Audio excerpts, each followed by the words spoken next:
हरिओम. पातंजल योगसूत्रे, योगदासांचे प्रवचन. विभूतिपाद सूत्र क्रमांक 21. कायरूप संयमात तद्ग्राह्य शक्तिस्तंभे चक्षुप्रकाश असंप्रयोगे अंतर्धानम. एतेन शब्दादी अंतर्धानम उक्तम.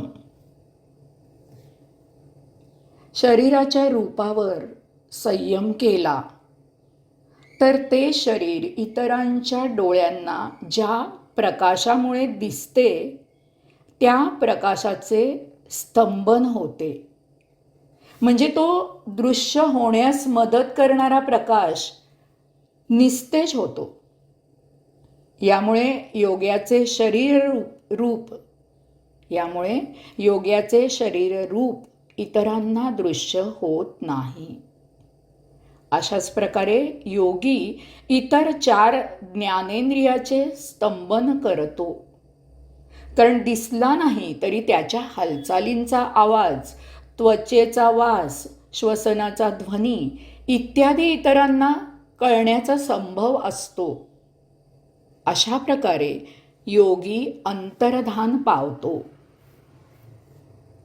या सूत्राचं विशेष म्हणजे योगाधिराज पातंजलींनी हजारो वर्षापूर्वी प्राण्यांना कसं दिसतं ते तत्व सांगितलेलं आहे. हे तत्व आजच्या प्रगत विज्ञानाला मान्य आहे. या तत्वावर आधारित हे सूत्र आहे. आपण शाळेत दिसण्याचं तत्व अभ्यासलेलं आहे. वस्तूवर प्रकाश पडतो. हा प्रकाश 7 रंगांचा असतो. तांबडा, नारिंगी, पिवळा, हिरवा, निळा, पारवा आणि जांभळा. वस्तूवर हा प्रकाश पडला की वस्तू ज्या रंगाची असेल तेवढा रंग सोडून उरलेले रंग त्या वस्तूत सामावले जातात. प्रकाशामधील त्या वस्तूचा रंग तेवढा परावर्तित होतो. कारण वस्तू स्वतःचाच रंग स्वतःत सामावून घेऊ शकत नाही. या वस्तूकडे प्राण्यांनी पाहिले की त्या वस्तूची परावर्तित रंगासकट प्रतिमा प्राण्याच्या डोळ्यातील पडद्यावर पडते. त्याची संवेदना मेंदूकडे पाठवली जाते. मेंदू त्याचा अर्थ लावतो आणि आपल्याला ती वस्तू दिसते. काळोखात वस्तूवर प्रकाश पडत नसल्यामुळे आपल्याला वस्तू दिसत नाही. काळा रंग सर्वच रंग शोषून घेतो. त्यामुळे रंग परावर्तित करण्याचा अभाव होतो आणि काळोख दिसतो. त्यालाच आपण काळा रंग असं म्हणतो. वास्तविक काळा असा रंग नसून तो म्हणजे सर्व रंगांचा अभाव असतो. या उलट पांढरा रंग म्हणजे सर्व रंग परावर्तित करतो. त्यामुळे सर्व रंगांचं मिश्रण पांढरं दिसतं. त्यालाच आपण पांढरा रंग असं म्हणतो. पांढरा रंग त्यागाचं प्रतीक आहे. काळा रंग सर्व शोषून घेत असल्यामुळे राक्षसी वृत्तीचा द्योतक आहे. योगाधिराज पातंजली सांगत आहेत की योग्याने आपल्या शरीराच्या रूपावर संयम केला तर ते शरीर इतरांच्या डोळ्यांना ज्या प्रकाशामुळे दिसते त्या प्रकाशाचे स्तंभन होते. म्हणजे तो दृश्य होण्यास मदत करणारा प्रकाश निस्तेज होतो. यामुळे योग्याचे शरीररूप इतरांना दृश्य होत नाही.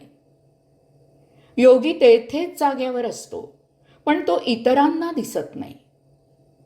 5 ज्ञानेंद्रियांपैकी दिसणे हे एक ज्ञान झाले. अशाच प्रकारे योगी इतर 4 ज्ञानेंद्रियांचे स्तंभन करतो. कारण दिसला नाही तरी त्याच्या हालचालींचा आवाज, त्वचेचा वास इत्यादी इतरांना कळण्याचा संभव असतो. अशा प्रकारे योगी अंतर्धान पावतो. जंगलात हिंडताना स्वसंरक्षणासाठी गवताच्या रंगाप्रमाणे, पाना फुलांच्या रंगाप्रमाणे स्वतःच्या कातडीचा रंग बदलणारे साप, सरडे दृष्टीस पडतात. हिरव्या गवतात हिरवा तर पिवळ्या गवतात पिवळा रंग सरडा धारण करतो. यामुळे तो इतरांना दिसत नाही. 7 रंग बदलणारा सापसदृश प्राणी मी स्वतः पाहिलेला आहे. प्राण्यांना जर हे साध्य होतं तर प्रज्ञालोक प्राप्त झालेला योगी हे साध्य करू शकेल यात शंका घेण्याचं कारण नाही. ऋषीमुनी अरण्यात तपश्चर्या करताना स्वसंरक्षणासाठी अशा या सिद्धीचा उपयोग करीत असावेत असे वाटते. ऋषीमुनी अरण्यात तपश्चर्या करताना स्वसंरक्षणासाठी अशा सिद्धीचा उपयोग करीत असावेत असे वाटते. हरिओम.